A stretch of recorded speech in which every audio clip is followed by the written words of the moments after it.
Estamos no ar. Pacientes curiosos e pacientes curiosos. Eu sou o Dr. Bruno Li. Estou aqui com meu grande amigo Dr. Pedro Baches em mais um Plantão Sou Mais Bem-Estar, Fala, galera. que é informação de saúde sobre saúde de qualidade para você. Hoje eu tô com um convidado aqui que ele é urologista, né? Então ele trata aí dos problemas urológicos, próstata. E eu queria que você, Juliano Guglielmetti, se apresentasse e falasse um pouquinho com a gente aí. Pô, Bruno, tudo bem? Obrigado pelo convite aí. Obrigado, Pedro, pelo convite. Juliano, valeu, meu. Eu já conheço os dois faz tempo aqui, da época da faculdade ainda. Então, eu sou urologista, formado na Universidade de São Paulo e fiz residência de cirurgia geral, depois residência de urologia e uma especialização em uro-oncologia em Nova York. E basicamente o que eu faço hoje, 90% é uro-oncologia aqui em São Paulo. E cirurgia minimamente invasiva, né? Hoje em dia, uro-oncologia é cirurgia minimamente invasiva, né? Maravilha. Eu não entendi, Julie, explica melhor. Por quê? É verdade, porque eu sou ortopedista e esses termos pra mim são muito... Cirurgia, o que seria cirurgia Vamos lá, minimamente você se invasiva? formou com o Bruno, né? Fizemos Na turma do Bruno, juntos. você era faculdade na USP. Isso E aí. aí você fez urologia. Urologia, exatamente. Urologia Quantos básica, anos são, Julie? São Ó, eu 2 vou anos chamar do de cirurgia apelido, às vezes geral. escapa, viu, gente? Desculpa. Eu acho que eu conheci eles desde antes da faculdade, né? É, Desde antes da De antes faculdade. De antes da Faz tempo, né? Faz tempo. Urologia são 2 anos de residência de cirurgia geral, tá. depois mais 3 de urologia. Fala um pouco mais perto só. 5 anos. 5 anos de residência. Depois eu fiz mais um que fui preceptor no Hospital das Clínicas. E depois mais um que eu fui pra fora.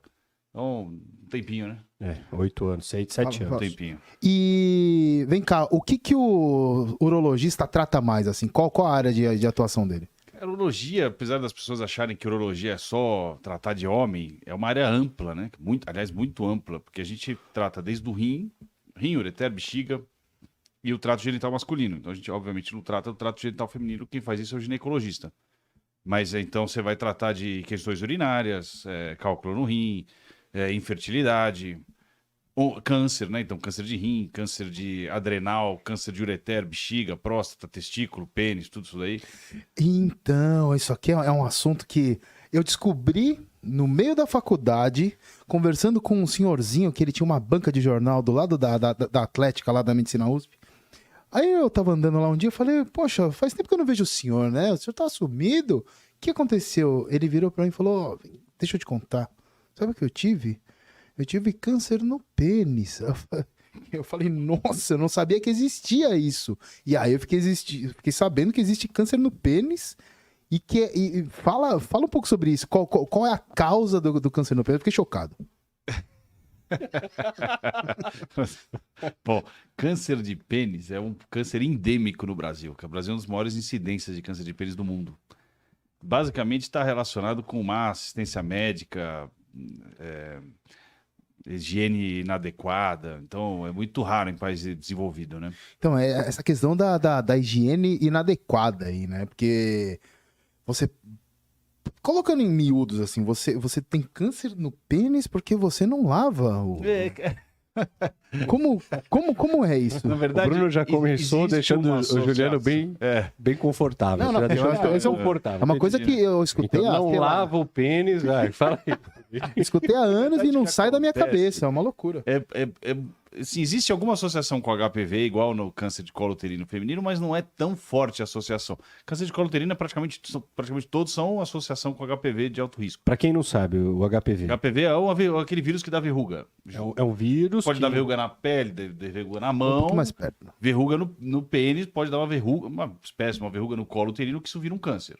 Então- Isso na mulher. Na mulher, no colo uterino, é quase tudo Praticamente associado todos a os isso, né? cânceres de colo uterino feminino são associados a HPV. E que tem vacina hoje em dia, E que tem vacina hoje em dia, ou exatamente. seja, vai melhorar. Deve, O com do certeza. pênis não, Júlio. Não, o do pênis não. Existe uma associação, HPV também é fator de risco, mas não é tão forte assim. A maior associação é isso. Mas, na verdade, o que acontece? É um processo inflamatório crônico que fica ali, né, na glande, embaixo do prepúcio, e que isso leva a uma alteração do trofismo da pele, e isso pode desenvolver um câncer a longo prazo. Tanto que postectomia, circuncisão, quando feito na infância, é um fator muito protetor para câncer de pênis. É raríssimo o câncer de pênis em quem fez circuncisão. Ou seja, é só quem tem a glande mais oculta, escondida, que Porque aí vai... gera um processo inflamatório crônico com mais higiene e tudo. E aí pode gerar um câncer de pênis. Ah, perfeito, cara. Porque eu lembro de um cartaz, eu não lembro se foi na faculdade, que era assim, um pênisinho desenhadinho, um cartaz sobre câncer de pênis falando, lave o pinto. É isso. Não é? É uma coisa que eu falei, cara, como assim, né? Mas, Quem não lava, né? então, mas as pessoas, você que atende, né, muito em hospital público, o pessoal mais... Tem muita gente que simplesmente não lava, assim? Putz, não é que não lava, eu acho. É que eu acho que eventualmente tem uma fimose, não tem acesso à saúde para tratar uma fimose. Então, se o indivíduo tem fimose, para quem não sabe o que é fimose é quando a pele é estreita e não permite a exposição da glande. Se ele não expõe a glande, ele não lava a glande, pô, impossível. Sim. Então, a gente está falando do Brasil aí, né, do SUS e alguns estados pobres que tem no Brasil, de gente que não tem acesso nenhum à saúde e acesso a quase nada, né? Então, nesses lugares que é endêmico, São Paulo não é tão comum assim, mas quando você vai para Norte e Nordeste é muito comum. Aqui não é tão comum, é raro, não é frequente. Né? O Brasil, São Paulo é quase, né? A gente está falando de uma sub-região do Brasil aí que é quase um país desenvolvido, né? Seria uma cidade desenvolvida. Então não é muito comum na sua prática, né, Júlio? Não, mas eu trabalho no Instituto do Câncer do Estado de São Paulo, que é do SUS. E lá a gente recebe de tudo que tem de tudo do país, migra para lá, né? Então a gente acaba recebendo. Mesmo assim não é tanto, mas tem lá. Tem bastante. Na prática do consultório privado, aí praticamente não existe. Não é Então, tanto... deixa eu perguntar, Tá, Bruno, pergunta. eu tô ansioso, mas assim... E é grave o câncer de pênis ou ele é facilmente controlável? Se não tratado, e esses pacientes que acabam desenvolvendo, não costumam ir em médico, né? São pacientes que, se não tratado, pode ser grave. Né? Mas localmente ou ele... Ele pode metastatizar e aí ele não responde a praticamente nada. Quimioterapia, radioterapia, ele é de tratamento praticamente cirúrgico, exclusivamente cirúrgico. Responde muito mal a qualquer outro tipo de tratamento. Então, quando ele sai do controle, é muito difícil resolver. E só uma perguntinha a mais disso. Ele se origina na pele do pênis ou ele É um SEC, praticamente. É um SEC. Então é de pele. Que é SEC? SEC é um carcinoma epidermoide. É um SEC, é um tumor de pele. É um tumor de pele. De pele. É um tumor do prepúcio. Do prepúcio ou da glande. A glande também tem pele. Né? Tá, Também é um epitélio. Entendi. Mas é epitélio. Um tumor é um câncer de pele. No pênis. Entendi. E fora isso, qual o problema, assim, se o câncer do pênis é raro, qual o problema que é mais comum pra você? Qual é o seu dia a dia? Câncer de próstata. Câncer de próstata. Câncer de próstata é o tumor mais comum no homem, né? O tumor sólido. É um tumor mais que comum no homem. gera muita confusão no meio médico. É verdade ou não, Julie? Especifica a confusão. Não, porque assim, eu sou casado, minha esposa ela é clínica médica. Certo. E eu vejo que tem diferença, né, da preocupação do clínico com a preocupação do urologista com relação ao câncer de próstata. Ou estou enganado? Porque, por exemplo, eu já li um edital uma vez que minha esposa me mostrou, do New England, uma carta, né? Eu não sei se você já deve ter visto, do cara que inventou o PSA, pedindo desculpa ao mundo por ter inventado o PSA. É isso mesmo.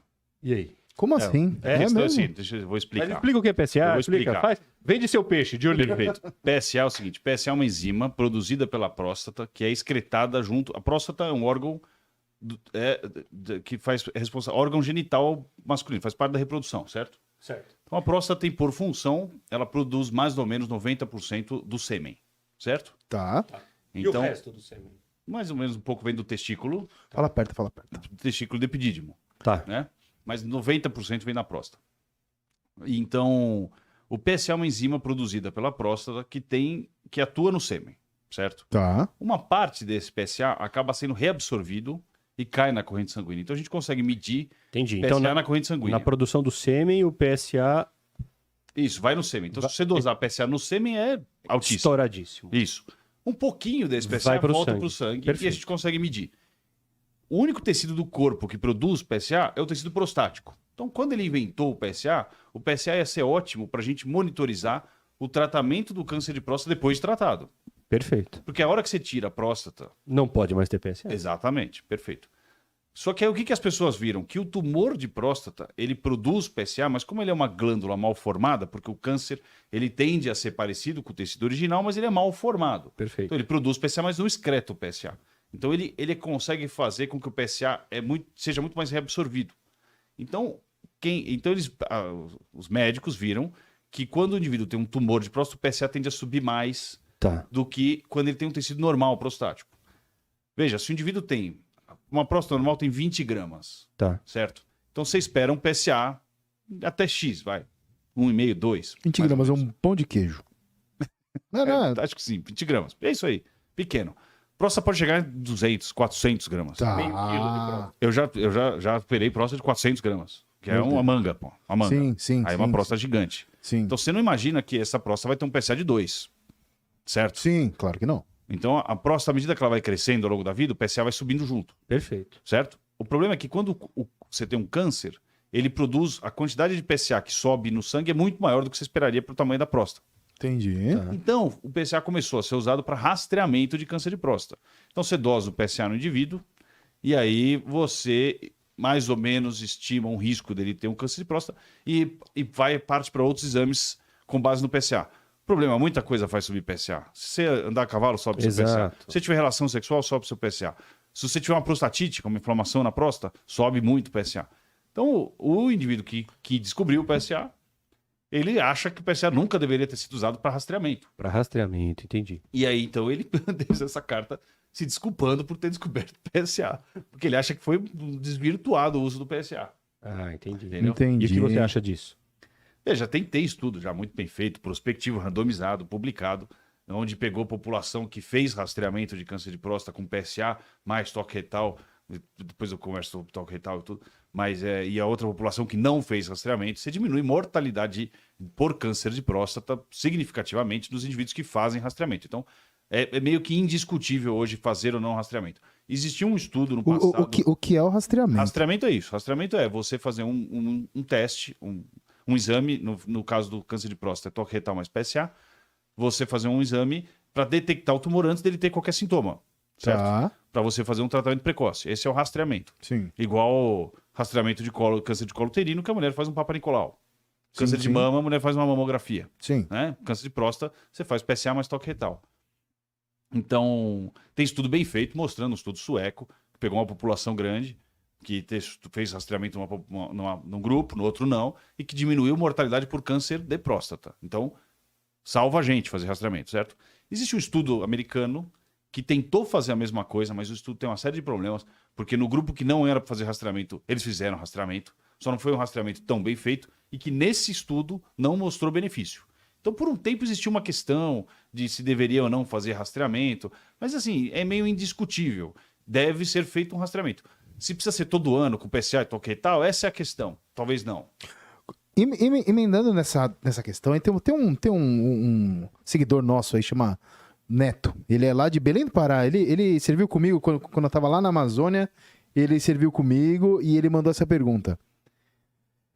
A melhor maneira é o toque retal ainda? É uma coisa que ele deve estar preocupado, porque tá chegando nos 40, né? Bom, Como 40? Não, ele tá chegando nos 40 anos. veja, o risco de câncer de próstata aos 40 anos é muito, muito baixo. Sim. Tá? Então, o ideal é que a gente faça um PSA por volta dos 40, 45 anos. Com isso, você vai ter um PSA de base e com esse PSA você consegue estimar o risco do indivíduo vir a ter um câncer de próstata ao longo da vida. Certo? Então, se o indivíduo tem um PSA muito baixo, tipo meio, aos 40 anos, o risco dele vir a ter um câncer de próstata mais para frente é muito baixo. O PSA, então, quando mais jovem, se baixo... É ótimo. Ah, se ele tiver legal, um PSA Júlio. de 1,5 aos 40 anos, não quer dizer que ele tem um câncer de próstata já, porque é muito difícil ele ter um câncer de próstata aos 40 anos. Mas o risco dele desenvolver um câncer de próstata mais para frente aumenta muito. Então, a gente Certo. consegue meio que manejar o rastreamento de cada um baseado nisso. E você tem uma base de como era, Perfeito, tipo, entre exatamente. aspas, o normal do cara. Então, né? a partir dos 40, eu acho que vale a pena fazer um PSA e começar algum tipo de rastreamento, mas o risco é muito baixo ainda aos 40 anos. Depois dos 50, o risco começa a ficar mais significativo.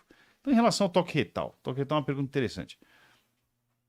A próstata está exatamente em cima do reto. Então, quando você faz um toque retal, você consegue examinar a próstata, você sente a próstata. Né? Certo. E aí, se tiver algum nódulo endurecido, isso pode sugerir um câncer, e aí você pode ir lá e fazer uma biópsia, certo? Tá. Esse é o objetivo do toque retal. E alguns tumores pouco comuns, que são muito indiferenciados, isso quer dizer que eles são muito diferentes do tecido prostático original, podem eventualmente não produzir PSA. Tá. E por isso o PSA não serve para esses pacientes. Por isso o toque retal. Tá. né? Questão, o ponto, hoje em dia, existe um negócio que chama ressonância magnética, Sim. que é bem melhor do que o toque retal, porque você examina a próstata como um todo. Bem melhor. Bem melhor, Em vários sentidos. em vários sentidos. Quais sentidos? Você vê a próstata inteira, você consegue detectar lesões menores e você não precisa levar um toque retal, o que para muita gente é um problema. Não, É verdade, ué. Essa é- Nem o médico gosta de fazer o toque retal, eu não gosto. Nem o paciente gosta de levar o toque. Então, essa é uma questão que eu penso comigo. Eu tô com 39. O pessoal sempre falou, a partir dos 40, você tem que, né, fazer o toque retal. E aí, todos os urologistas são meus amigos. Eu vou ou num cara que é meu amigo há 20 anos, né, fazer o toque retal, ou eu vou num cara que eu nunca vi na minha vida. O que é pior? Não é? Poxa, Pergunta. mas não é, então. Aí isso é uma resposta muito subjetiva. Eu vou Vocês podem escolher, cara. Você fica à vontade. fazer uma ressonância, né? Eu vou fazer uma ressonância. Mas a ressonância substitui? A ressonância, tem estudo já comparando o toque retal mais PSA versus, Não, isso é uma informação de versus altíssima ressonância utilidade. mais PSA. Ressonância mais PSA parece ser um pouco melhor do que toque retal mais PSA. Qual o problema da ressonância? É muito caro. Não é um exame que você faz corriqueiramente. Você vai no exame do Sim. consultório, você examina brincando, né? Toque retal. Brincando, não. Talvez não seja tão Não, brincando. não. Mas em 5 Não, minutos. mas com certeza. 5 se você minutos está pensar- feito o exame. Exatamente. Ou Sim. ressonância não. Ressonância é um exame que não só custa caro, toma um tempo enorme, muito recurso. Então, veja, ressonância do ponto de vista populacional é impossível. Não tem como Sim. ser feito. Impossível. Impossível. Agora, individualmente. No frigir dos ovos. Veja, Não, é interessante esse dado, né? Realmente, não vai ser uma coisa que vai substituir o toque retal, assim, de bate-pronto. Não, Justamente pelo que não você vai, falou. não vai. Mas No final das contas, que o toque tem a sua retal, importância, é o legal toque retal saber. tem sua importância, tem sua utilidade. Certo. Sempre que a gente vai operar um paciente, você examina na hora, né? Porque é uma Claro. questão. Mas eu acho que com o tempo o toque retal vai deixar de ser importante. Que vai desaparecer. Talvez, Brunão, quando você tiver lá seus 50 anos, você pode parar com o seu autoexame que você fez. Olha que piadinha. Ou não, pode continuar. Você pode continuar. Você fica à vontade. Mudando de assunto um pouco. Fala um pouco pra gente sobre insuficiência peniana. Não, então, é o seguinte, ó, eu posso fazer umas perguntas que Pode. chegaram aqui Pode. durante a semana? Que sempre cabe a mim lembrar das perguntas, né, Bruno? Aqui, ó. O Jaime de Santos perguntou pra gente, foi ontem que chegou essa pergunta. Ele perguntou, eu vou ler as palavras dele. Como defino se tenho disfunção erétil? O Jaime de Santos, Juliano. Como definir se tem disfunção erétil? Foram as perguntas, foi o que chegou pra mim. Veja, disfunção E realmente, erétil... eu li essa pergunta ontem, que eu deixei separando aqui. E realmente, qual que é a definição, né? Pois é. É interessante. Veja, existem várias escalas e scores para você classificar. Disfunção erétil é uma impossibilidade ou dificuldade de ter relação sexual, de ter uma ereção capaz de permitir uma relação sexual. Simples Tá, assim, tá. certo? Aí a grande questão é o que as pessoas querem no final das contas é meio que quantificar. Porque se o indivíduo tem alguma dificuldade de ter ou manter a ereção, ou dificuldade de ter penetração, ele tem disfunção erétil, Sim. certo? Então, você pode classificar essa disfunção erétil. Então, existem várias escalas, scores para você fazer isso. Grosseiramente, você pode perguntar para o indivíduo, olha, uma nota de 1 a 10, sendo 10 quando você tinha 20 anos de idade, nunca teve um problema, 10, 0, nada, que nota você daria para sua ereção hoje? O indivíduo dá uma nota lá. A gente usa isso no consultório para ter uma noção. Sim. Então, eu costumo falar para ele, olha, 7 seria o mínimo para você conseguir ter penetração. Tá. Dá uma estimada, como é que tá hoje. Aí ele dá uma nota para você tentar, né, estimar o que está acontecendo com ele. E aí, óbvio, que você tem que investigar se ele tem uma dificuldade para ter ereção ou se na hora que ele vai ter penetração ele perde a ereção. Tem uma série de questões. Mas quando o paciente chega pra você assim, é um assunto meio delicado, né? Assim, Disfunção erétil? como ele chega. Como é o paciente normalmente? O paciente, assim? eu acho que é Ele o vem seguinte, sozinho, ele vem com a às vezes esposa? vem com a esposa, às vezes vem sozinho. Eu acho que a hora que ele chega no urologista, ele já rompeu a barreira do delicado, entendeu? Ele passou por um período que ele falou, pô, o que eu faço? Pô, falo com alguém, não falo? Não, vou no médico. Pô, vou no médico, ele já resolveu que ele vai. Paciência, ele vai chegar lá, vai sentar do meu lado, vai falar, não sei o que eu tenho. Não tem lógica, né? Entendi. Então ele vai falar, pô, tô com dificuldade de ter ou manter a ereção, que seja. Sim. Mas assim, categoricamente, quando que ele tem disfunção erétil? Se tiver qualquer dificuldade, ele tem disfunção erétil. Qualquer dificuldade. Qualquer dificuldade é disfunção E erétil. uma coisa que ele não tinha antes. Isso é, perfeito. Qualquer dificuldade de ter ou manter ereção durante relação sexual é disfunção erétil. Aí a ideia para tratar esses indivíduos é tentar entender, tentar identificar qual é a causa disso. Porque a causa pode ser dividida em duas, grosseiramente. Boa, isso que eu ia perguntar. Orgânica, certo? Ele tem algum problema de saúde que leva à disfunção erétil, ou psicogênica, certo? Tá. Ele tem um problema psicológico que leva à disfunção erétil. Sim. De modo geral, quando ele tem uma disfunção orgânica, ele tem junto um problema psicológico associado. Por que isso? Porque é o seguinte, a ereção, não sei quem lembra, talvez quem esteja assistindo não vai conhecer, vocês com certeza lembram. Naquela época, quando eu tinha ereção ainda, é isso que você quer dizer? Não, o que eu quero dizer é o seguinte, a gente tem Quem um sistema lembra aí da época nervoso que tinha? autônomo, não, é que vocês conhecem, mas para quem não tá, para quem está assistindo, talvez não conheça o sistema nervoso autônomo. O sistema nervoso autônomo é aquele sistema nervoso que a gente não controla. Sim, Perfeito, sim. óbvio. Independente da gente. Exato. Ele trabalha sozinho. Exatamente. Tá Então a gente tem o sistema nervoso autônomo, o simpático e o parasimpático. Sim. Para quem não conhece, o simpático é aquele que faz resposta à luta. Piada, faz piada. É o amigão, né?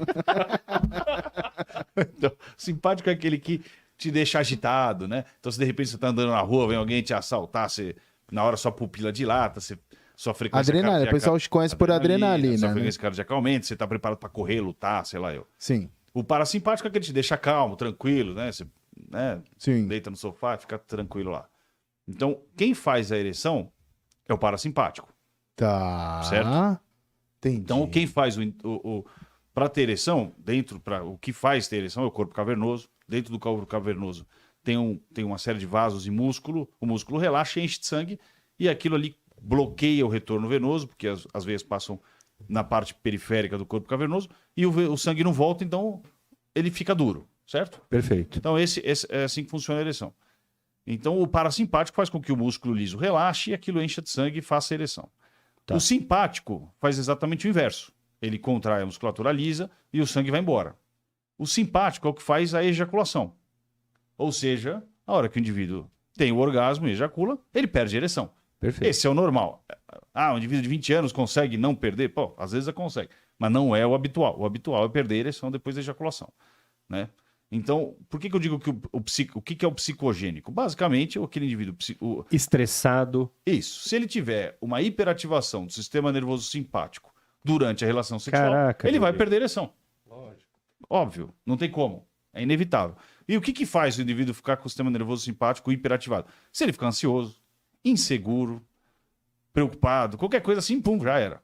Ou seja, o cara tem alguma coisa orgânica, ele já percebeu. Aí o que acontece? Na de modo hora geral? lá- Se o indivíduo tem um problema orgânico, isso gera muita ansiedade na hora de ter relação. E aí isso é potencializado pela parte psicogênica. Então quase sempre é misto a coisa. Os jovens, então aquele indivíduo de 20, 30 anos que tem disfunção erétil, praticamente sempre é psicogênica. Praticamente sempre, é muito raro ele ter uma disfunção orgânica. Ele vai lá, na hora ele fica ansioso por ou uma ansiedade de performance, ou sei lá, falhou no dia anterior por qualquer motivo, no outro dia ele, puta, e se falhar? E se falhar, o que ele precisa para falhar? Falha de novo.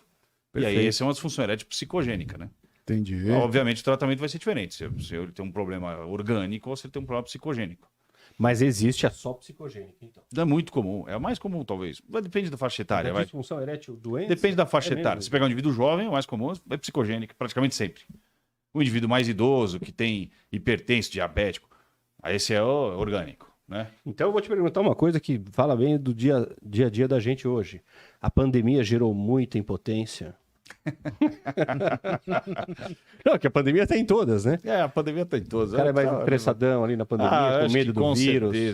Com certeza levou muita gente. Mas não precisa responder. Não, tô e brincando. tem gente que eu vejo aí, pra minha impressão, que o indivíduo ficou trancado em casa com o filho e com a esposa lá, e então ele conseguia ter um pop-off ali que ele saía, né? E de repente ele tem que conviver com os problemas, né? Então Sim. tem gente que lidou bem com os problemas, resolveu, e tem gente que entrou num problemaço aí, que não conseguiu resolver. E eu vi muita gente aí, casal, indo pro buraco.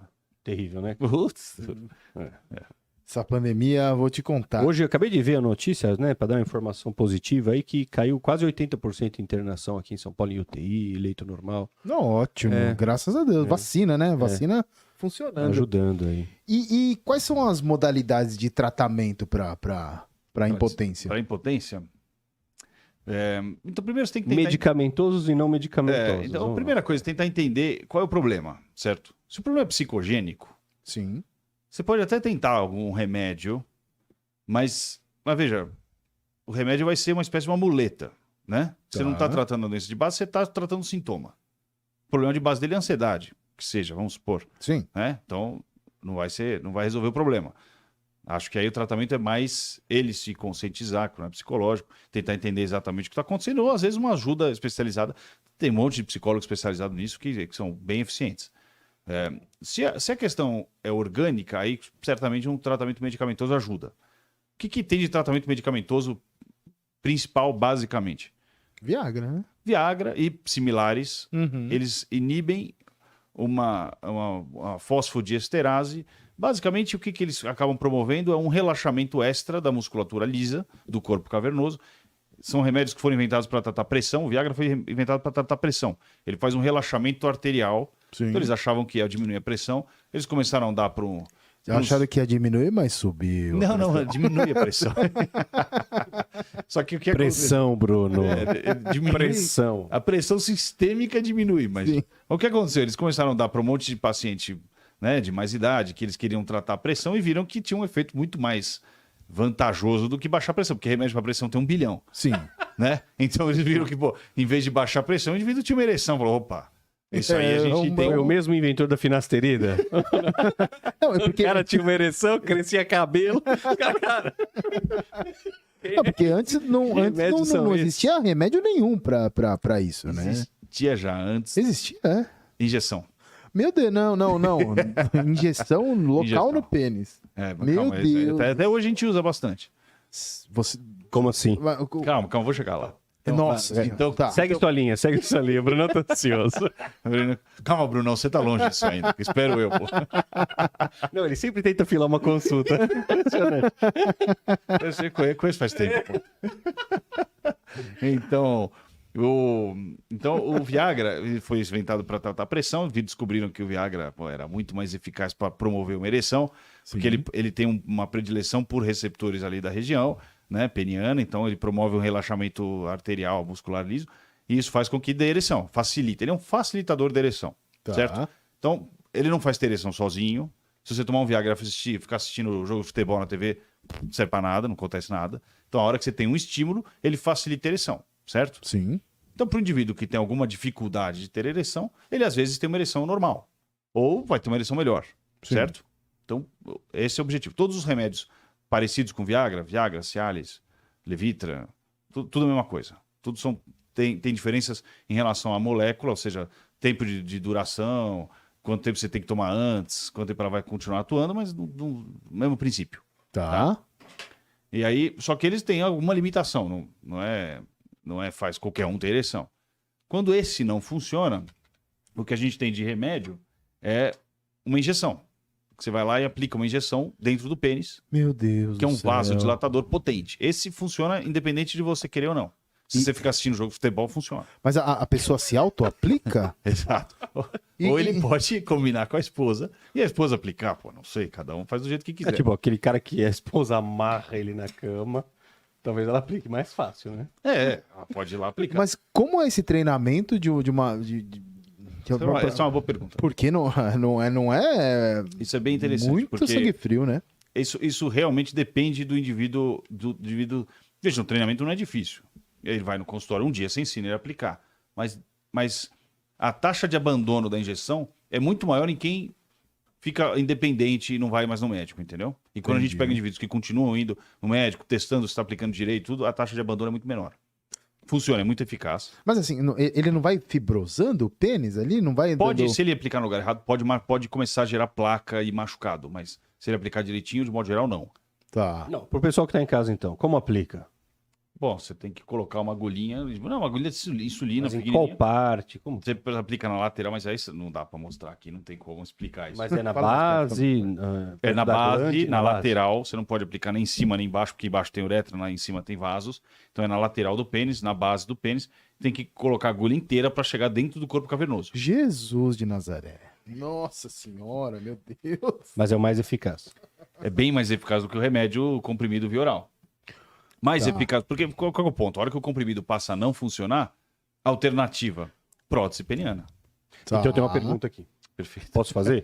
Não, as perguntas da semana. Cara, as perguntas da semana foram todas relacionadas à atividade sexual. É impressionante. É, uma Deixa eu coisa que achar chama atenção. Não, mas é engraçado. Matheus, de Campinas. Meu avô tinha prótese peniana. Ainda é usada? Matheus, de Lógico. Campinas. Ainda é usada, muito usada. O que é a prótese peniana, Julie? Então, prótese peniana é o seguinte. Então, assim, ó, o cara tem a parte medicamentosa, ele toma, ou a parte de injeção. Uma hora ele tem que abandonar isso e partir para outra coisa? Como De que funciona modo essa geral, transição? De modo geral, existe um ponto a partir do qual o remédio ou a injeção não funcionam mais. E aí, o que sobra é uma prótese, para ele manter a atividade sexual, Perfeito. né? Existem outras alternativas muito pouco usadas no Brasil, por exemplo, elástico peniano, bomba a vácuo, umas coisas que a gente quase não vê aqui no Brasil. Bomba vácuo funciona? O bomba a vácuo é o seguinte, o indivíduo faz um vácuo que gera uma pressão negativa enorme e enche o corpo cavernoso de sangue. E aí ele prende a base com elástico. Meu Cristo. Tá. Nossa. Entendeu? Isso é razoavelmente usado nos Estados Unidos. Aqui no Brasil praticamente ninguém usa. Uhum. E se o cara dorme e esquece o Nossa, elástico? tá louco. Cai. Cai. Não dá. Não pode fazer isso. Nossa Isso não senhora. existe. Então, a prótese é o seguinte. A prótese a gente entra dentro do corpo cavernoso, dilata o corpo cavernoso e põe uma prótese lá dentro. Existem vários tipos de prótese. Basicamente, Não, mas assim, você... A incisão é dorsal? É por cima? Como é? incisão, você pode fazer de vários tipos. Existe incisão na base do pênis, existe incisão ventral, que ventral é quando você levanta o pênis, é na parte da frente, tá? De baixo. De baixo. Tá, Isso. entendi. Isso é uma incisão ventral. Então, tem vários tipos de incisão, mas basicamente... Mas é de fora a fora. Não, é pequena. É pequena? Pequena. Ah, eu achei que fosse de Não, De não. fora. Hot dog, assim. hot dog. Meu Deus do céu. Não é pequena. É pequena, você seca. Uma cirurgia razoavelmente simples. Tá. Seca o corpo, abre o corpo cavernoso, dilata e põe dentro. Então, existe a prótese semirrígida ou maleável, que é uma prótese que fica sempre duro. Então, o pênis vai ficar sempre do mesmo tamanho, só que ela dobra. Então, ele põe para baixo, põe para o lado, para o outro, esconde. Na hora de usar, põe na posição que ele quer e pronto. Entendi. Tá? E existe a prótese inflável, que essa você põe um reservatório dentro do abdômen e tem um pump, que é uma bombinha que fica no saco, no escroto. E aí ele bombeia e faz com que o líquido que está no reservatório vá para dentro da prótese e encha a prótese. E aí quando ele quer murchar, ele aperta um outro botãozinho que desinsufla. Isso aí. E o líquido volta da prótese para dentro do balão. E ela murcha. Mas esse tipo de prótese vai até a glande, não? Ou é só no... A glande é só no corpo cavernoso, mas a glande é um corpo esponjoso, é diferente. Mas ela só recobre a corpo cavernoso. Ela Sim, não é. sim. Então, fica bem. A prótese inflável fica mais natural, pode-se dizer assim, vai. Tá. Porque ela Simula o mecanismo. simula né? melhor. Exato. Entendi. Então é usado ainda, respondendo. Não, sim, Matheus. muito usado. Muito. Muito usado. Você indica mais prótese ou mais injeção? Não, eu acho que a injeção é melhor. Tá. Porque é mais natural, é mais fisiológico. Então, a ereção que o indivíduo vai ter com ereção, ela é muito mais próxima do natural, ela é uma ereção normal, do que a prótese. Então, a injeção é melhor. Mas, às vezes, ele cansa de injetar, ou né, quer ir para prótese. Prótese também funciona bem. Entendi. Tem mais uma pergunta nesse assunto, eu vou fazer, que chegou também ontem, do Luiz Augusto de Manaus. Meu ritmo sexual vem caindo. Qual seria o normal de vezes por semana de um homem saudável? Ipsis literis, assim. Foi isso que ele perguntou. Essa é uma Eu não sei pergunta. caindo quanto. Né? Essa é uma pergunta. Essa é muito difícil, porque Luiz Augusto, é de muito Manaus. variável, O né? pessoal de Manaus assiste bastante, né? Assiste. Um abraço pra turma aí. É muito variável isso, né? É variável de população para população, cultura para cultura. Então, cada lugar é de um jeito. Veja, a questão é, vem caindo por quê? Então você tem que conversar com o que está acontecendo com ele especificamente. O que eu acho que é o normal, vai? Depende. Ele é casado? Ele tem filho? É. Né? Sim, como está o sistema nervoso simpático dele? Exatamente. Quantos anos tem a esposa? A esposa ainda quer, porque às vezes, vai vir no meu consultório, ele tem lá 60 anos, a esposa tem 60 anos. Tá difícil, mas se a sua esposa quer, porque às vezes ela não quer mais, tá menopausada, não quer mais, pô. Sim, sim, tem isso Então, também, né? Não é simples. É muito relativo. Muito relativo. Agora, tem gente que já chegou no meu consultório e falou, piorou muito a minha questão sexual. Pô, piorou por quê? Explica. Antes eu conseguia ter 3 relações na sequência, agora eu só tô tendo 2. Você tem algum troféu no consultório para entregar para esse... Legal. Bom, muito bom pra você. Boa sorte. Entendi. Ou seja... Muito difícil. Agora, o que pode fazer um indivíduo perder? Quase sempre é estilo de vida, tá? Estresse, qualidade de vida ruim, dorme pouco, trabalha muito. Praticamente sempre é isso. Quais são as doenças que mais afetam essa... Função erétil ou desejo? Os dois. Porque o desejo sexual é isso. Se você for pensar organicamente, o que pode diminuir desejo? Queda de testosterona. Mas raramente é o que a gente vê na prática. O que diminui o desejo na prática é o estilo de vida, pô. Às vezes falta estímulo, tá todo mundo naquela correria de trabalho, a mulher também não quer, tem filho pequeno em casa, e acaba o estímulo, o cara vai desistindo, né? Sim. O indivíduo também não dorme, não tá trabalhando muito, tá estressado, pô, não tem milagre, né? Sim. Então, de modo geral, é estilo de vida. Mas pode ser que a testosterona pode diminuir a libido. A gente tende a ir perdendo 1 a 2% de testosterona a partir dos 30 anos. Sério? Infelizmente, Tá. Então a gente está envelhecendo, a gente está diminuindo o nosso... É 1% por 1 ano? a 2% por ano a partir dos 30 anos. Nossa, é bastante. Né? Bastante. Coisas que fazem a gente retomar a nossa testosterona. Isso é bem interessante. Atividade física, melhora a nossa testosterona. Tá. Perder peso. Tá. A gordura, ela transforma a testosterona em estrógeno. Em estrógeno, né? Sim. O problema do estrógeno é que quem controla o nosso nível hormonal é a hipófise. Explica primeiro pro pessoal o que é estrógeno e testosterona. Estrógeno é o hormônio feminino. Tá. Testosterona é o masculino. Sim, Certo? Eles são muito parecidos, sim. molecularmente. Então, quem controla o nosso nível hormonal é a hipófise. A hipófise é uma glandulinha que está no meio da cabeça, aqui, bem pequenininha. Então, ela detecta o nível hormonal e produz mais LH ou não, que o LH vai lá no testículo e faz o testículo produzir testosterona. É o LH também, né? É o LH. Sim. Então, o que acontece com o estrógeno? O estrógeno faz um feedback negativo na hipófise muito mais potente que a testosterona. Ou seja, quando o estrógeno sobe um pouquinho, a hipófise já detecta isso e faz o estrógeno cair e com isso desaba a testosterona. Então, não é incomum você ver um indivíduo muito obeso, a testosterona está quase zerada. 100, 200 de testosterona, que é muito baixo. Entendi. Então, e aí quando ele opera e perde lá, sei lá, 40, 50 quilos, você vê a testosterona, vai para 500. E aí o cara sai matando cachorro a grita. E junta isso uma visão corporal diferente que ele Sim, tem. sobe a autoestima. Sobe a autoestima. Às vezes o indivíduo até se perde na vida, né? Sim. Acha que virou Dom Juan.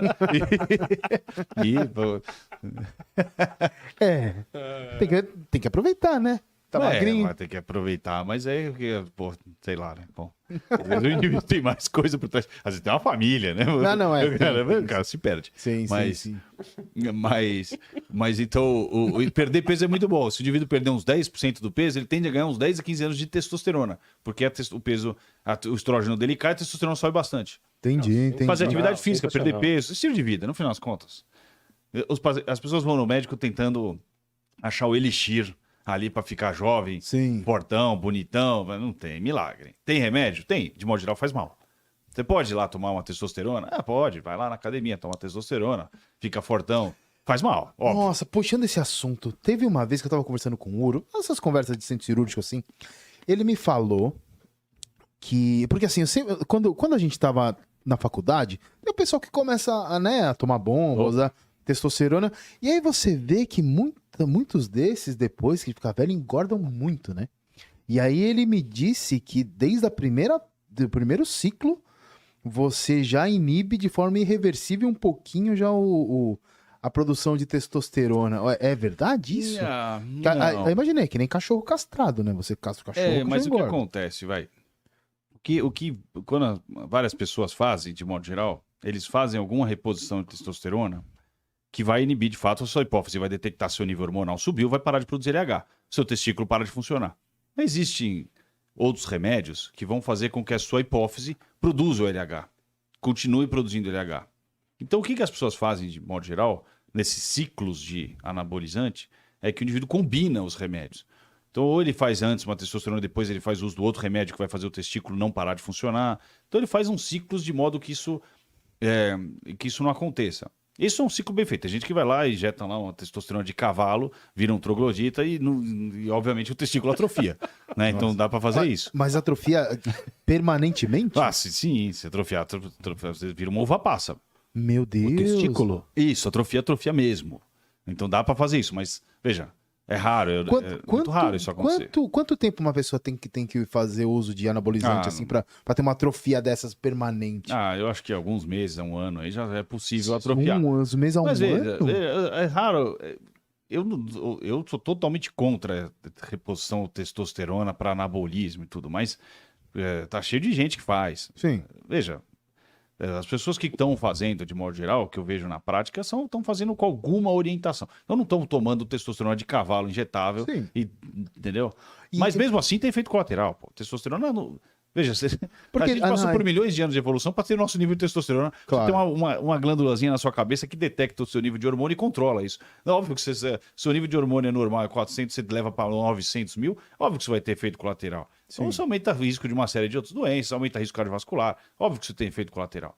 Então, Tá. Mas assim, então, porque... Até perdi o fio da meada. Esqueceu? O pessoal faz uso da testosterona. Lembrei. O pessoal hoje em dia tá muito na moda acompanhar, com acompanhamento médico, tudo assim. Mas eu sei, assim, eu não entendo muito disso, eu não estudei muito isso, eu realmente não sei dizer se faz mal ou não. Mas, na sua opinião, como urologista da parte mais, né, hormonal, você acha que tem conceito, mesmo fazendo com acompanhamento, com lendo exame? com certeza tem. Com certeza tem efeito colateral, pô. Imagina, lembra do Netinho que apareceu com um monte de adenoma no fígado lá? Lembro. Operou, quase morreu, pô. Foi, Lógico verdade. que tem risco. Eu internei imagina. ele num plantão meu. Isso. Tava de plantão, ele chegou lá. É mesmo? Eu lembro dele sendo internado e tudo. Uma moça também, que foi do Big Brother. Fala mais. Isso, tá cheio. Tá Lembra óbvio que tem internou efeito também colateral. com Adenoma hepático, adenoma né? hepático. E essa moça, acho que até o final foi triste dela. E também internou comigo num plantão, na época que eu fazia plantão, eu lembro dela internando e tudo, uma coisa, meu. E assim, né? Aparentemente relacionada ao uso. Com né? certeza, faz mal. Não sei se vocês conhecem, a reposição hormonal feminina era um boom no passado, na Sim. época dos anos 80, Sim. né? No século passado, a gente tá ficando velho, né? Século Século passado. Na década de 80 do século passado. Na década de 80 e 40 anos. Isso tem 40 anos. 40 anos. Foi um boom de reposição Eu ainda não hormonal. tinha nascido. Né? O que acontecia? A mulher entra na menopausa, o hormônio dela desaba, e aí descobriram que dava para repor hormônio, né? E aí todos os sintomas relacionados à menopausa sumiam. E a gente sabe que o risco cardiovascular da mulher aumenta muito depois da menopausa, porque pela queda de hormônio e tudo. Então pensaram, pô, se a gente começar a repor hormônio, a gente vai diminuir risco de infarto, risco de AVC, risco de outros eventos. E aí ainda trata o sintoma da mulher da menopausa, vai ser uma maravilha. Existia uma empresa nos Estados Unidos que tinha um faturamento anual de bilhões de dólares só vendendo reposição hormonal. Tá. E aí que eles tiveram uma ideia magnífica. Pô, vamos fazer um estudo prospectivo randomizado, que é um grupo você dá farinha, um grupo você dá o reposição hormonal, e vamos provar que essas mulheres que tomam reposição hormonal vão ter menos sintoma, vão ter menos infarto, menos AVC e vão viver melhor. E aí a empresa faliu. A empresa quebrou, porque descobriram que dava mais infarto, mais AVC, mais câncer de mama, mais câncer de ovário e mais tromboembolismo. E a empresa quebrou, acabou a reposição hormonal dessa empresa. Então, veja, é óbvio que faz mal ficar dando remédio exógeno. hoje em dia está muito na moda a reposição hormonal masculina. Aí você vai ver o que tem de estudo prospectivo randomizado bem feito para reposição hormonal masculina. Muito pouco, quase nada. Ninguém é tonto o suficiente para fazer o mesmo estudo que fez a empresa quebrar 40 anos atrás. Não vão fazer. Óbvio, não vão fazer. Mas veja, tem efeito colateral? Tem. Tem benefício? Tem. Eu acho que eu não sou contra repor hormônio para o homem, mas com uma certa idade, acho que óbvio que tem que ser uma discussão mais bem feita, desde que ele entenda que talvez ele esteja se expondo a riscos. A risco de quais doenças, Risco de principalmente? câncer. Tá, Risco de efeito cardiovascular. tá. Riscos que a gente não entende bem. Efeito cardiovascular infarto, derrame, esse tipo de coisa. Isso. Tipo, o cara morre de medo de tomar vacina da Covid e se enche de testosterona. Essa não é o normal, né? As pessoas estavam morrendo de medo da vacina, mas dirigir bêbado é tranquilo. Né? Exatamente. Não, exatamente. pular de paraquedas, imagina, pulo tranquilo. Mas tomar vacina de jeito nenhum. Imagina. É verdade, né? Brincadeira, né? Testosterona na academia, pô, manda aí a do cavalo. Mas tomar vacina, não. Não é? Tá louco. Chegou alguma pergunta aí, Pedro? Chegou aqui, pergunta, acho sobre o próximo tema. Posso fazer? Pode. É um tema que eu quero saber também, Juliano. Deixa eu abrir aqui, gente, só um minutinho. Chegou, na verdade, durante a semana. Foi o Mauro de Jacareí. Tá aqui. Como está o estado da cirurgia com robôs na urologia, Juliano? Eu vou me adiantar ao Mauro de Jacareí aqui. Na verdade, é um tema que a gente pode falar bastante, né? Você, principalmente, que é um dos pioneiros aí no Brasil de cirurgia robótica. A gente está começando a receber isso na ortopedia. E eu vejo com os olhos assim, eu estou muito interessado, né, em aprender a usar e fazer a prótese dos joelhos, né, que é a minha área aí com robô, mas eu não vejo, talvez não tenha tanto benefício como na urologia, né, Juliano? Quando que começou? Você acha Fala que um não? pouco. Acho que, putz, fazer Cara, eu acho que a prótese- urologia é diferente, o negócio. Sim. O cara operava uma prótese, Sim. e aí, uma próstata, perdão. E aí, putz, a chance do cara ficar com uma disfunção erétil era X. Hoje caiu bastante a chance por causa do robô, é verdade ou não? Quando começou, qual o benefício, Julinho? Por que cai tanto? Por que cai tanto? Você enxerga, é uma lupa? Você enxerga melhor os nervos? Por que cai tanto? Porque, assim, teoricamente, é só via de acesso. Explica, mas conta do começo. Quando começou o robô ali? explicar. Dá a O história robô pra gente. começou, deve ter, O que vocês operam com o robô hoje, hoje? praticamente tudo. E como começou? Então, o robô é o seguinte: o robô hoje nada mais é do que uma evolução da laparoscopia, certo? Então, laparoscopia você vai Eu lá vendi teu peixe animal agora, né? Que levantei a bola, tipo Maurício nas Olimpíadas. Vai, Marcelo Negrão, corta. Esse é o assunto que eu gosto. Caraca, É praticamente só o que eu faço no meu dia a dia. Então conta pra gente. A robótica é o seguinte. Quando começou, conta tudo. Então, antes, no passado, a gente abria, fazia um corte, entra lá e faz a cirurgia aberta. Né? Pinça comprida, tesoura comprida, vai lá e faz aquilo que a gente sempre fez. Aí inventaram a laparoscopia. Então, a laparoscopia, o que é? Em vez de você fazer um corte grande, você faz uns furinhos, põe uns portais de acesso, põe uma câmera, põe umas pinças e tenta reproduzir a cirurgia que você fazia na cirurgia aberta com essas pinças e câmera. Um acesso, essa é a cirurgia minimamente invasiva, é um acesso pouco invasivo, né? E aí, a laparoscopia tem uma série de limitações. É uma cirurgia muito mais difícil que a cirurgia aberta. Você precisa treinar, operar com uma varetinha comprida, com pouca mobilidade, né? Então, quando você está operando uma cirurgia aberta, você põe a mão, você sente, né? Sim, claro. Você tem uma mesa de instrumentos. Na cirurgia laparoscópica, você tem 5, 6 instrumentos. Não tem muito mais coisa. Então, a cirurgia laparoscópica tem uma certa limitação do método. E aí inventaram o robô. O robô é uma evolução da laparoscopia. Então, o robô é uma cirurgia laparoscópica. Na verdade, ela chama cirurgia laparoscópica robô assistida. Certo? Tá, É uma laparoscopia que tem a ferramenta que você está usando é um robô. Tá. Então, o robô ele tem as pinças têm mais mobilidade, você tem uma visão tridimensional, você tem uma série de ferramentas junto da pinça, bipolar, monopolar, é mais fácil de você fazer os movimentos. Então, basicamente, ele facilita tudo. Tem umas outras coisas hoje que foram evoluindo. Então, hoje você consegue mudar a câmera, usar uma câmera fluorescente para ver, usar um marcador. Você usa, por exemplo, você injeta no paciente um marcador fluorescente, muda a câmera, você consegue ver como está a perfusão. Entendi. Então, o robô ele vem acrescentando funções, mas o básico dele é uma ferramenta muito mais eficiente do que a laparoscopia. Sim. Qual que é a vantagem na próstata, que foi onde o robô bombou, né? O robô realmente ganhou popularidade com câncer de próstata. A próstata, ela fica num buraco da pelve. Se você parar para examinar a sua pelve, vocês conhecem bem, que vocês são Por ortopedistas. isso chama bacia, né? Porque Exato. parece uma bacia, realmente. Exatamente, bacia. é um buraco. Sim. Então, a próstata fica exatamente embaixo do púbis, que é esse ossinho que a gente tem aqui na frente, que dá para sentir, né, da bacia. E ela é um lugar muito difícil de acesso. Então, quando você opera uma cirurgia aberta de próstata, você sempre está enxergando a distância, num buraquinho pequeno. Então, aí a luz entra, aí você põe a cabeça para olhar a próstata, tampa a luz, aí você não enxerga. Ela tem muito vaso em volta, então sangra, aí cai sangue na frente, você não consegue ver o que está acontecendo. Opera com uma tesoura desse tamanho. Cadê? Vou botar a tela. Desse tamanho. É verdade, uma tesoura enorme. Para você soltar um feixe que está 1 milímetro da próstata, que é o feixe responsável pela ereção. Meu Deus. É muito difícil. Entendi. É muito difícil a cirurgia. Então, Ou seja, o nervo responsável pela ereção, ele passa ali do lado colado, da próstata rente que você da tem próstata. que tirar. Você tem que tirar a próstata, sem entrar na próstata, porque a próstata tem tumor. Se você deixar um pedaço de próstata, vai deixar tumor. E sem entrar no feixe, porque senão você lesa o feixe.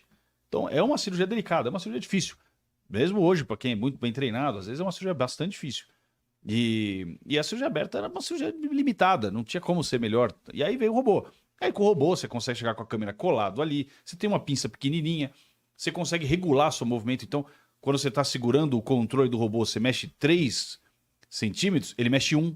Entendi. Ele diminui tremor. Entendi. Então, Animal, né? você ganha uma série de ferramentas que Explica facilitam. pro pessoal que nunca viu como é um robô. Que não é um robô, os Jetsons, né? Um robô. Como é esse robô? Precisa mostrar uma foto, é super difícil de explicar. Mas basicamente você tem um console, que é onde você controla o robô, que você senta. Você tem um lugar onde você põe um visor, que você põe a cabeça, que são 2 câmeras independentes, que te dão uma visão tridimensional. Animal. É. 2 olhos. São 2 olhos, exatamente. Você tem uma visão tridimensional. E aí você controla um joystick, que é super simples. A empresa que produz o robô, hoje existem algumas surgindo no mercado, mas existe praticamente um monopólio do mercado com uma empresa que chama Intuitive. Porque mexer no robô é muito intuitivo. Você chega lá, você senta, quem jogou videogame, E vai mexendo. fácil. E o robô... Quantas vezes eu ganhei de você no FIFA? Fala aí. Eu acho que nunca, cara. Eu só não ganhava muito do Cezinho. O Cezinho era foda, né? Ele era bom no FIFA.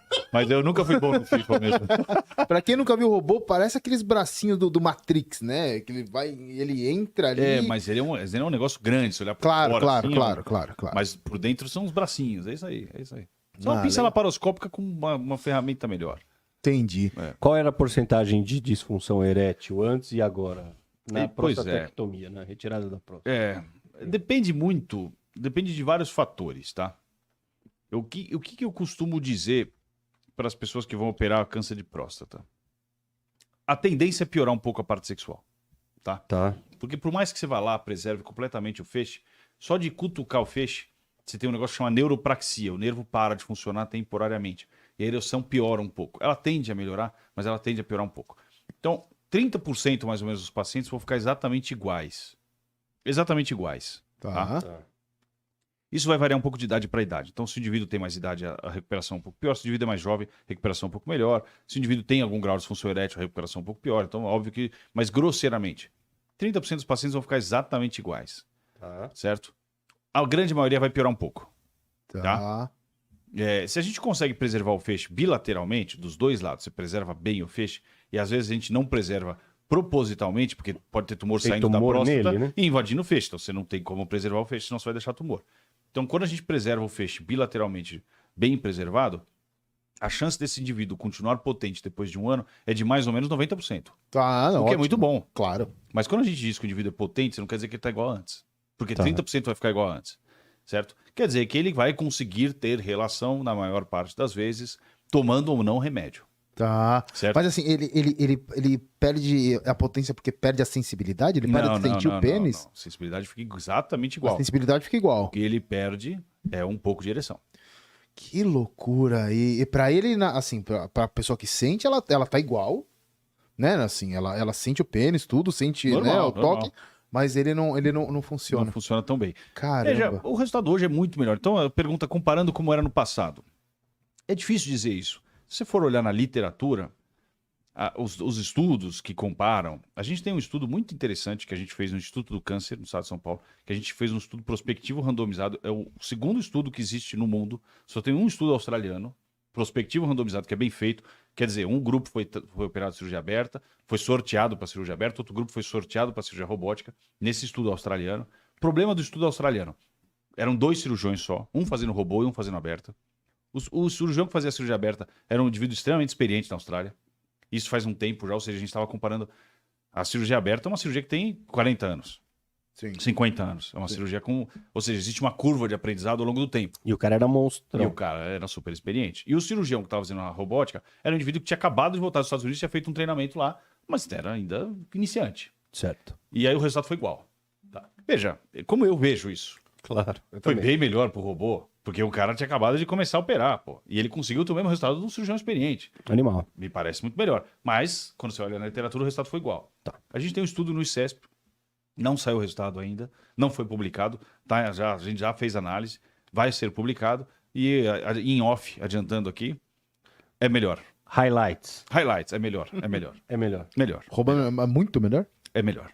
Entendi. Legal. Muito melhor é hein? muito Pô, subjetivo, mas é melhor. Legal, Entendi, entendi. legal. Significativamente. Significativamente melhor. Melhor. Pô, ótimo. Não só eu calculo, ereção, como continência urinária. Porque outro problema da Boa, cirurgia de boa, próstata boa. é perda de urina. Tá. Que o indivíduo... Por quê, hein? Pô, pois é. Exatamente onde acaba a próstata, começa o esfíncter, que é o músculo responsável pela continência urinária. É um músculo Sim. que contrai e segura a urina. Então, você precisa ir super rente da próstata. De novo, você não pode invadir o esfíncter, senão você lesa o esfíncter. Você não pode invadir a próstata, senão você deixa pedaço de próstata. Então, você precisa ir exatamente na divisa da próstata com o esfíncter e preservar o melhor possível o esfíncter. Tá. E aí, Um pouco mais direcionado. e aí o robô, a gente consegue... A impressão que dá é que a gente consegue fazer uma cirurgia um pouco melhor. Entendi. De novo, dados de estudos publicados, prospectivo randomizado, único que tem australiano, mesma coisa. No nosso, é melhor. É melhor. Entendi. Que legal. O hein, nosso meu? estudo já é, veja, o que acontece? Existe uma curva de aprendizado ao longo do tempo. O nosso estudo, ele já é um pouco para frente Uhum. do que era o do passado, porque a gente já tá, entendeu? A gente já tá pegando uma técnica que já foi maturada. E a gente já tá ensinando, a gente ensina nossos fellows e residentes uma técnica já mais maturada. E eles vão evoluir mais a técnica e vão ensinar mais evoluída ainda. Eles vão partir desse ponto. Então, com 20 anos, quando o robô começou, a gente comparava as técnicas, era igual. Legal. Quando o robô estava começando, a gente estava comparando uma cirurgia de 40 anos com uma de 5 anos. Era igual o resultado. Daqui Ou seja, 20 anos, você animal. não tem dúvida. Qualquer um que olha a cirurgia, qualquer urologista hoje que está se formando, ele olha a cirurgia e ele fala, pô, eu quero fazer isso. Eu não quero fazer aquela cirurgia aberta que eu fiz na residência, porque aquilo ali é uma desgraça. Mas o pessoal ensina aberta na residência ainda? O SUS hoje é majoritariamente aberto, pô. Sim. O SUS que tem robô hoje, acho que é no INCA, no Rio de Janeiro, o ICESP em São Paulo. Acho que só, pô. Entendi. Quase não entendi. tem robô no SUS, então é majoritariamente aberto. Onde é treinado? Onde são treinados os residentes? SUS. Sim. É cirurgia aberta. Pô. Entendi. Que loucura, hein, meu? Eu tenho uma pergunta. Manda. Eu lembro de um dado, Juliano, que não sei se isso é fato ou não, mas era uma coisa que me marcou muito, né, na época de formação, que 70% dos homens acima de 70 anos iam ter tumor de próstata e 100% dos homens acima de 100 anos iam ter tumor de próstata. É um dado meio exagerado, mas de certa forma reflete um pouco da realidade, que é realmente, à medida que a gente vai envelhecendo, a incidência de câncer de próstata aumenta muito. Tá. O que hoje a gente faz na prática? Existem alguns tumores de próstata que não precisam ser tratados. É isso que eu ia te perguntar. Exato. Então, a gente consegue, com alguma... a gente não é muito bom nisso, não é perfeito nisso, mas a gente consegue, né, ser razoável nisso, em saber quem são aqueles pacientes que não precisam ser tratados. Então, por exemplo, existe um tumor que é classificado como um tumor de muito baixo risco, Certo. ou um tumor indolente. Então, é um indivíduo que tem até 3 fragmentos positivos na biópsia, um Gleason 6, que é um tumor, um tipo histológico bonzinho, PSA baixo. Então, a gente sabe que esse indivíduo acompanhado por 10 a 15 anos, se ele for acompanhado, não é para abandonar, mas acompanhado, metade dele só vai precisar ser tratado, Tá. metade não precisa ser tratado, e o risco dele morrer de câncer de próstata, se ele acompanhar, porque se ele parar de acompanhar, tudo pode acontecer, mas se acompanhado, o risco dele morrer de câncer de próstata é menor do que 1%. Perfeito. Então é muito baixo. Então esse indivíduo, o que a gente faz? Não precisa tratar. Você acompanha, Você acompanha como e ele se vai. eventualmente aquilo progredir, você trata, Perfeito. certo? Mas assim, no Brasil, a gente consegue lidar com isso? Porque Consegue. né, eu vejo que talvez o europeu ou o americano consigam viver melhor com o câncer de próstata do que o latino. O latino, pô, tem um câncer de próstata, eu quero arrancar, ou não? Olha, pois é, eu escuto muito isso. Mas É a minha verdade? experiência na prática é totalmente contrária disso. Que legal. Porque o indivíduo chega no meu consultório, eu explico pra ele, falo, olha, é o seguinte, você tem um tumor que é bonzinho, que já tem milhares de estudos publicados, que se você acompanhar isso, acompanhar quer dizer que você vai fazer exame anual e vai seguir de perto, todo ano pra você ir no médico fazer exame, só isso. Não é nada muito. Não. Se vocês fizerem esses exames, vocês vai ter mais ou menos 50% de chance de ser tratado daqui a uns anos, Tá. metade não precisa ser tratado e sua chance de morrer de câncer de próstata é desprezível. É tipo 0,2%, 0,3%, é desprezível. Tá. Você quer tirar sua próstata com risco de incontinência urinária, disfunção erétil? Não. Ninguém quer. Pô. Então esse papo, o latino não consegue viver com câncer lá, eu escuto isso, mas não acontece comigo. Na hora que você explica direito, pô, tá claro, não preciso tirar minha próstata, eu vou porque seguir, pô. Quando o latino põe na balança a disfunção erétil. Exatamente. Não tem lógica, pô. Não faz sentido. E outra pergunta, então, aproveitando aqui esse tema do câncer de próstata que voltou. A partir dos 40 anos, 45, 50, fazer aquela triagem populacional, né? E quando o câncer de próstata vem no cara de 38, 40... É raríssimo, acontece. Né? E como esse cara acabou, né? É gravíssimo ou não? Não, Costuma ser mais agressivo? Não, nem sempre, viu? Não costuma ser mais agressivo. E o resultado funcional desse indivíduo com o tratamento é bom. Puta, que legal. Melhor, né? Porque uma coisa é você tirar a próstata com 40 anos, que você tem a parte sexual perfeita, a parte urinária perfeita. A chance de você ficar potente, continente, é muito, muito alta. A gente chama de trifecta. Você ficar potente, continente e com câncer tratado. Então a chance de ter um trifecta aos 40 anos é muito maior do que aos 70 anos. Mas muito maior. E os tumores... Na verdade, o que acontece? O tumor de próstata ele é um tumor indolente, mesmo em jovens. É muito raro a gente detectar um câncer de próstata que é muito agressivo. Eu tinha a impressão que se no jovem ia ser uma coisa mais destruidora, tipo... Não é. Agressividade. Não é. Que bom. A minha impressão é que, na verdade, são indivíduos que têm alguma predisposição genética forte para ter câncer e que a gente só está detectando antes. A gente poderia detectar 10 anos depois, só que aí sim seria um tumor bem grave. E o contrário é verdadeiro? Do tipo, a gente fazer muita triagem, tá detectando gente que a gente nem precisaria detectar? Com certeza, absoluta. É aí que a gente tenta selecionar aquele indivíduo que não precisa ser tratado. Então, que os clínicos... É difícil isso, né, cara? Que os clínicos... Vários clínicos, eles defendem não fazer o rastreamento de câncer de próstata. Isso meio que caiu, viu? Isso era uma coisa de 5 ou 7 anos Não atrás. fazer o rastreamento de câncer de próstata? Por causa disso. Porque você Muita gente que você tá tratando ia morrer de lembro dessa infarto história. com 90 anos e câncer de próstata. Sim. Mas meio que caiu por terra. Porque, na verdade, a ideia não é não detectar o câncer. É você aprender a Quem você deve tratar. Isso, exato. Então a gente detecta o tumor, mas você fala, olha, o seu não precisa ser tratado. Deixa, acompanha. E o outro precisa ser tratado. Então a gente tem que melhorar A indicação. a indicação. Perfeito. Não detectar. Não detectar, você deixa de detectar um indivíduo de 40 anos que eventualmente tem um tumor tratável aos 40, que aos 50 vai dar sintoma e ele morre sofrendo. É sofrido. Não é tranquilo. Não. Então, a ideia de não fazer rastreamento é... E qual que é a mortalidade geral do câncer de próstata, Julie? Tem esse dado, cara? Tem, mas essa é uma pergunta muito difícil, porque depende muito do subtipo e da faixa etária que você está lidando, se o indivíduo metastático ou não, tumor de próstata avançado ou não. Mas assim, o que eu posso dizer, o paciente que o urologista costuma tratar é aquele tumor de próstata inicial. Tá. Aquele tumor de próstata mais avançado, metastático, ele acaba ficando mais na mão do oncologista. O urologista sempre trata junto, mas... Né, então, a gente vê muito tumor inicial. E assim, a taxa de mortalidade por câncer de próstata não costuma ser alta. Se você olhar, o tumor de próstata é o tumor sólido mais comum no homem, mas o câncer de próstata, o câncer que mais mata, primeiro acho que é pulmão, depois vem cólon, estômago. Rim. Acho que, não sei se rim, mas vem uns 4 tumores antes. Mata mais do que Mata mais do que próstata, mesmo tendo uma incidência muito menor. Pulmão é muito menor a incidência, mas é muito agressivo. Entendi. Então, no final, ele não é tão ele mata pouco. Mas assim, é o que você falou, eu sou oncologista também. Fiz ortopedia, Sim, fiz sim. oncologia depois. E Eu tratei e ainda trato algumas pessoas, né, em fases já metastáticas, meio que fim de vida, com câncer de próstata. É sofrido. É horrível. Né? Exato, ortopedista, né? A parte Tem muita ortopédica, fratura. a parte ortopédica do câncer de próstata. Câncer de próstata tem muita fratura. E muita lombalgia, uma dor incontrolável nas costas, né? Tem que rastrear e tratar. Não, é muito sofrido. Pô. Não tem porquê. Nossa senhora. E o rastreamento com ressonância. Não posso falar isso porque não é acessível a todos. Sim, mas assim, a gente brinca, mas, pô, o exame de toque não foi Não é nada demais. Não é nada demais, Nada pelo amor de demais. Deus. Né? É brincadeira. Sim, pessoal. sim. Mas dá para fazer um rastreamento bem feito.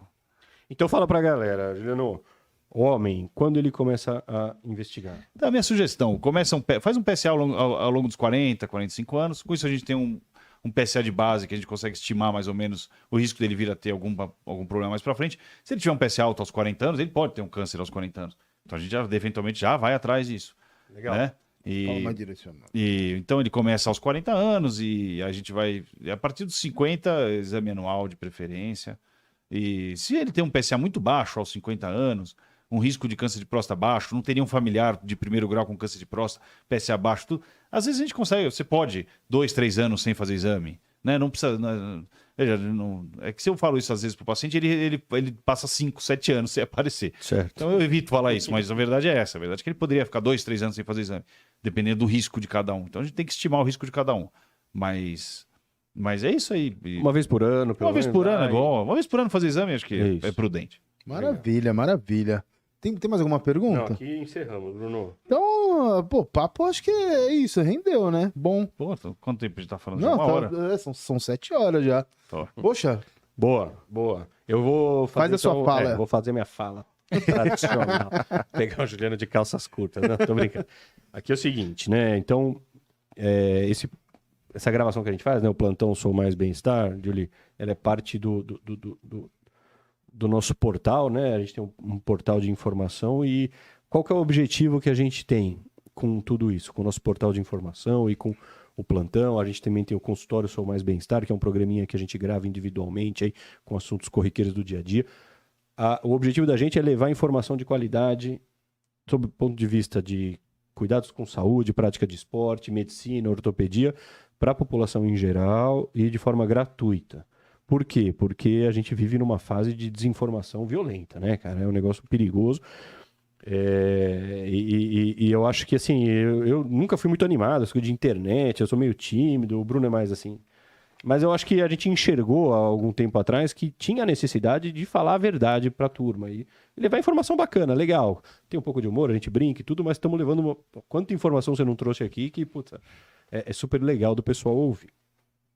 Então, nesse período de tanta desinformação, de fake news, de gente querendo se aproveitar em redes sociais, tudo, tem muita informação porcaria que atrapalha seu dia a dia? Ah, tem muita informação porcaria, né? Que você vê, que atrapalha teu paciente, que atrapalha seu dia a dia. O que você sofre com isso no seu dia a dia? Cara, eu já vi de tudo. Cara. Já vi gente com câncer de bexiga indo injetar bicarbonato dentro da bexiga porque tem um negócio na internet dizendo que tem um italiano que cura câncer de bexiga com bicarbonato. Coisa de louco, isso é uma catástrofe, imagina. Só um risal na bexiga. Isso, acha que, pô, câncer de Meu Deus, né? tipo, cada coisa de louco. Conta mais. Ah, eu não sei se vou lembrar agora, mas tem muita desinformação. Olhar na internet aí, acha... Nossa, Na sua área tem muita chacota, assim, porcaria de informação na internet? tem muito. Muita tristeza. Tem muito. Ah, vocês querem uma catástrofe grande? sim. Fosfetanolamina. Pô. Nossa. Pô, fala aí. Fósforo, né? Fala aí. Você trabalha com A dor. pílula do câncer. A pílula do câncer, pô, era um professor titular da USP distribuindo o remédio, uma pílula do câncer sem estudo clínico e deputado do nosso Congresso obrigando a dar. Lembra? Tem uma lei que é obrigatório dar o remédio que não tinha comprovação científica. Farinha, era farinha. Não sei, podia até ser veneno, pô, né? Sim. Fizeram um estudo, gastaram dinheiro fazendo um estudo com isso. Lá no ICESP a gente fez um estudo grande. Não serve pra nada, pô. Veja, Mas teve algum efeito colateral? Assim, até onde eu que- sei, não serve pra nada. Nem efeito colateral, nem Nem não bom, nem serve pra ruim. nada. Aí tem gente que fala, pô, mas eram para pessoas que já não tinham mais opção. Sempre tem opção, né? Sempre tem tratamento. Você tem alguma opção que te dá aumento de sobrevida. Sempre tem. E aí o indivíduo abandona o tratamento. Às vezes tem gente com câncer de próstata localizado que trata e cura, tomando fosfetanolamina Pra Brincadeira. É brincadeira, para tratar o câncer de próstata. Da onde? Da onde? Sim. Ou seja, o poder da internet pro bem e pro mal, né, cara? É, exato, tem que tomar cuidado. Veja, no final, eu acho que a questão é isso, procurar fontes seguras de informação. Por exemplo, o que vocês estão fazendo aqui é interessante. Vocês estão passando informação. Sim. Né? São dois médicos bem formados, trazendo gente que sabe do que fala, não está inventando, não está vindo aqui gente falar que vai dar... Exatamente. Que vou dar a pílula do câncer para tratar o câncer. Coisa de maluco. Água com limão que cura tudo, não é? Isso, Tem a moda da água com limão. Pô, água com limão. Exatamente. Não é água com limão. Água com limão. O bicarbonato. Bicarbonato. dentro do Putz, Mas como que põe? Como que põe? o Nem sorrisal passava ali? uma sondinha e já tava, sei lá, bicarbonato. O cara fazia xixi com espuma. Nem sei. Quando eu escuto isso, eu Jesus. prefiro nem tentar saber. Tá louco. Ou seja, atrapalha demais, né? cara? Ah, não. E eu acho que a tendência é a desinformação atrapalhar cada vez mais. Porque... Eu acho que sim, mas por outro lado, pensa só, hoje com a internet as pessoas conseguem informação que nunca era possível no passado, né? Isso é muito Pro bom. Então, bem e pro mal. o cara. nosso. Pois é, pro bem e pro aqui, uma coisa que a gente faz, assim, que eu imagino, assim, é aquela pessoa que mora. Por exemplo, eu servi no fundão da Amazônia lá. Essas pessoas, elas não têm acesso a um especialista mesmo, que só trata aquele problema. Ela não tem de onde tirar essa informação, não tem como perguntar. Aqui a pessoa pode vir, ela manda uma mensagem, todo mundo tem um celular, Exato. manda uma mensagem e responde, pô, um cara que mais manja de câncer de próstata aí do Brasil, entendeu? Mais de cirurgia robótica. É isso aí, cara. Eu acho que sim. A ideia é a gente ajudar mesmo, né? Boa, então fica meu convite, Juliano, sempre que você quiser falar alguma coisa, quiser vir, tá aberto. Nós temos um portal de informação, a Luana vai entrar em contato. Se você quiser ter um textinho, alguma coisa, o pessoal de imprensa nossa ajuda a produção do texto, você só corrige, publica coisa para o pessoal ter Lógico. escrito também. Pô, um prazer enorme ter você com a gente, cara. E o dia que você quiser gravar algum tema de consultório, alguma coisa, tem o consultório Sou Mais Bem-Estar, falar um pouquinho, tipo 5, 10 minutos, de um tema que você convive bastante justamente para isso. O cara na Amazônia, distante, pode olhar o Perfeito. Dr. Juliano, Google-Met e ouvir o cara que mais manja disso, se não o que mais é Exatamente. dos que, falar de alguma coisa útil para a vida dele. Obrigado, Juli. Valeu. Imagina, eu que obrigado. agradeço o convite, é um prazer Muito estar com amigos de longa data aqui. Sempre bom, muito bom. Isso aí. Poxa, deixa os seus contatos aí. Mas né? contato direitinho, fala devagarzinho. Eu acho que tem um site, eu tenho meu site na internet. Eu não sou bom com isso aí, viu? Internet, vídeo no Instagram. Eu também não. No meu forte.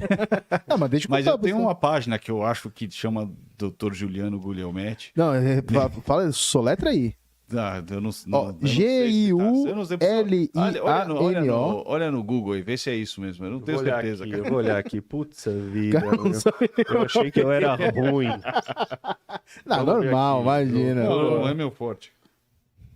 O Vê se cara- me acha no Google. Se me digitar no Google meu nome, eu apareço. O cara é estudioso. Meu nome é demais. Juliano Guglielmetti. Com Guglielmetti, é difícil meu sobrenome. G-U-I... Betoni, depois que Betoni, B-E-T-O-N-I. Deixa eu ver se aparece aqui, ó. Aqui aparece o teu irmão antes de você, pra você ver como você é Aqui, ruim. ó, Doutor Guglielmetti. Isso, apareceu eu Dr. aqui, ó. Guglielmetti, médico aqui, urologista, é esse Tô mesmo. aqui, tô aqui. Qual site? Então é o site dele, www.drguglielmetti, tudo junto, Guglielmetti, com 2 T's no final, TI. Peraí. Guglielmetti. G-U-G-L-I-E-L-M-E-T-T-I. Isso Soletrando, Bruno. De novo, Soletrando. vai. Ele não tá... O Bruno podia ganhar o campeonato de soletrado dos Estados Unidos. hein? Sensacional. Pô, Boa. difícil, nome difícil. Aí no site do Juliano vocês encontram Aí tem muita informações. informação. E eu tenho página, Legal. também tenho um canal no YouTube. Agora eu digitei aqui, meu nome aparece o Sírio Libanês antes de mim, olha só. Mas é sempre assim. Porque Olha eles têm mais- só, eles são mais espertos que eu, né? Não é, porque eles têm mais visita. O meu também é assim. Pessoal, Eles sempre aparecem na frente. então é isso aí. E o Instagram? Deixa o Tem Instagram. o Instagram também. Juliano Guglielmetti. É isso. Do jeito que eu soletrei antes. É isso aí, né? É isso aí. Boa. Quem tiver pergunta, quem tiver dúvida, pergunta, manda que o Juliano, às vezes ele demora um pouco para abrir É, o celular, se mandar- mas ele Um responde. dia eu respondo com certeza. Pessoal, brigadão. Foi muito legal. Boa noite. Vamos curtir o fim de semana. Valeu, galera.